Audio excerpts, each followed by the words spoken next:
आज ऐकूया नवनाथ भक्तिसार गोष्टीरूप अध्याय 39 चरपटीनाथाचे पराक्रम। पृथ्वीवरील सर्व तीर्थयात्रा करून चरपटी बद्रिकाश्रमात गेला आणि स्वर्गात जाण्याच्या इच्छेने त्याने व्यानास्त्र मंत्राचा प्रयोग केला। तो प्रथम सत्यलोकी गेला व ब्रह्मदेवाला भेटला। ब्रह्मदेवाचाच तो पुत्र। त्याने चरपटीला नारदासह प्रेमाने 1 वर्षभर ठेवून घेतले।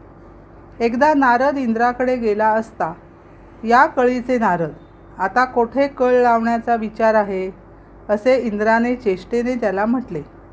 नारद मनातून रागावला, पण वरकरणी हसत तो म्हणाला, तुमच्यावर तशी वेळ आणीन तरच खरा नारद। नारदाने चरपटीला त्रिखंडात संचार करण्याची सिद्धी दिली। दोघे जण नंदनवन पाहायला गेले। आत गेल्यावर त्यांनी तेथील उत्तम फळे यथेच्छ खाल्ली आणि पुष्कळशी फुले आणून ती ब्रह्मदेवाला अर्पण केली। मुलांचे प्रेम पाहून त्याला फार बरे वाटले। ही फुले नंदनवनातून आणली आहेत हे काही ब्रह्मदेवाला माहीत नव्हते। नंदनवनात रोज जाऊन फळे खायचा नारदाने व चरपटीने सपाटा लावला। वनरक्षकांच्या ते लक्षात आले तेव्हा ते धावून आले। नारद निसटला। चरपटीने वनरक्षकांना वाताकर्षण मंत्राने त्रस्त केले। इतर वनरक्षकांनी ते पाहिले आणि इंद्राकडे जाऊन सांगितले, कोणी तपस्वी नंदनवनात घुसला आहे आणि कित्येक रक्षकांना त्याने जवळजवळ गतप्राण केले आहे। इंद्राने हजारो देवगणांना त्यांच्यावर पाठवले। देवांचे सैन्य येताना पाहून चरपटीने एकदम वाताकर्षणाचा प्रयोग करून त्यांनाही मूर्छित पाडले। हे वृत्त ऐकताच इंद्र स्वतः ऐरावतावर बसून कैलासावर गेला आणि शंकरांना सर्व सांगून त्यांचे सहाय्य त्यांनी मागितले।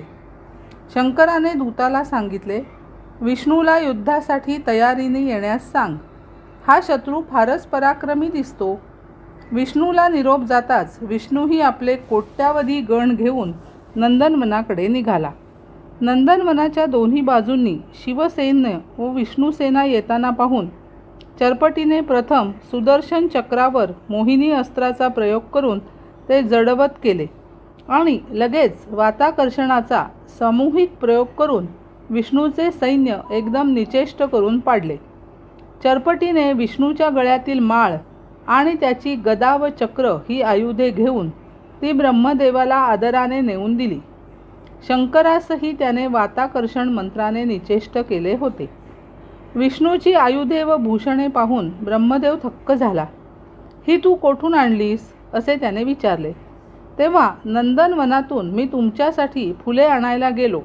तेथे वनरक्षक आले, देवगण आले, विष्णूनी शंकरही गणांसह आले, पण त्या सर्वांना मी मंत्रशक्तीने निचेष्ट केले आहे। विष्णूची आयुधे तुमच्यासाठी आणली आहेत, असे मोठ्या ऐटीत चरपटीने सांगितले। अरे, तू हे काय केलेस? विष्णू आणि शंकर हे कार्य करणार नाहीत तर जगाचेच कार्य थांबेल। आता माझ्यावरही तसाच मंत्र टाकलास म्हणजे सृष्टीच थंडावेल। आत्ताच्या आत्ता नंदनवनात चल, असे म्हणून विधात्याने चरपटीला नंदनवनात नेले आणि निचेष्ट पडलेल्या इंद्र, शंकर, विष्णू, त्यांचे सर्व गण व वनरक्षक या सगळ्यांना उठव असे सांगितले। संजीवनी मंत्राने चरपटीने सर्वांना उठवले। तेव्हा ब्रह्मदेवाने चरपटीच्या कृत्याबद्दल त्यांची क्षमा मागितली आणि त्यालाही तिघांच्या पाया पडून क्षमा मागायला लावले। हा पिप्पलायन ऋषी आहे अशी ओळख सर्वांना पटली। इतक्यात नारद तेथे आले आणि इंद्राला म्हणाले, अरे अरे देवराज, काय ही तुमची अवस्था? आणखीन कोणी कळीचा नारद तर नाही ना आला? इंद्र समजून चुकला। त्याने जी नारदाची चेष्टा केली होती तीच अंगाशी आली होती। त्याने नारदाची क्षमा मागितली। नंतर 1 वर्ष नारदाबरोबर चरपटीनाथ ब्रह्मदेवाजवळ राहिला व नारदाबरोबरच नंतर पाताळातही जाऊन त्याने बळीराजाचे आदरातिथ्य स्वीकारले। स्वर्ग, पृथ्वी व पाताळ येथील सर्व स्थाने त्याने याप्रमाणे पाहिली। फलश्रुती, या 39व्या अध्यायाच्या पठणाने युद्धात विजय मिळेल।